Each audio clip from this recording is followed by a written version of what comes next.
Bruce Delaney. I am the co-owner of Rediscovered Books here in Boise, Idaho. As part of our celebration of Banned Books Week, I'm going to be reading from Alison Bechdel's Fun Home.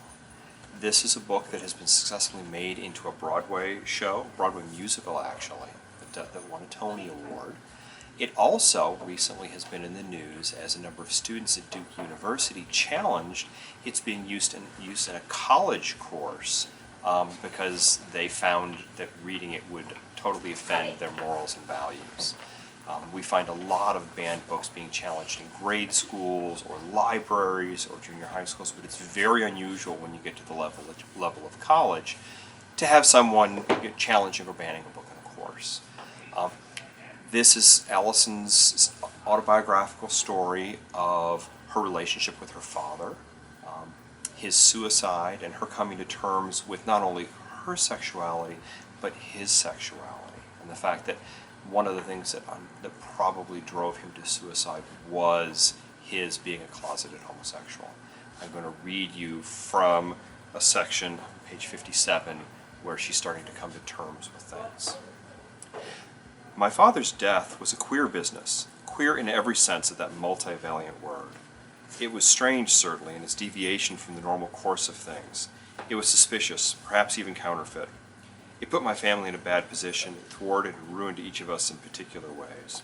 It left me feeling qualmish, faint, and on occasion, drunk. Most compellingly at the time, his death was bound up for me with one of the definition conspicuously missing from our mammoth Websters. Only 4 months ago, I'd made an announcement to my parents. I am a lesbian. My homosexuality remained at that point purely theoretical, an untested hypothesis. But it was a hypothesis so thorough and convincing I saw no reason not to share it immediately.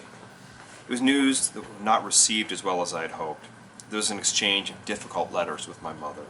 Then a phone call in which she dealt me a staggering blow. Your father has had affairs with other men. What? I've been upstaged, demoted from protagonist in my own drama to comic relief in my parents' tragedy.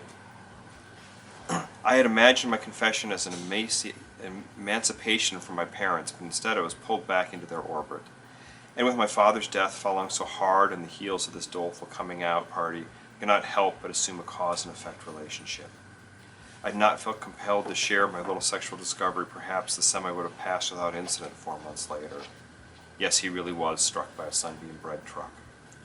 Why had I told them? I hadn't even had sex with anyone yet. Conversely, my father had been having sex with men for years and not telling anyone. Why are you telling me this and not Dad? Your father? Tell the truth? Please. The line that Dad drew between reality and fiction was indeed a blurry one. To understand this, one only had to enter his library. I think Fun Home is a compelling read.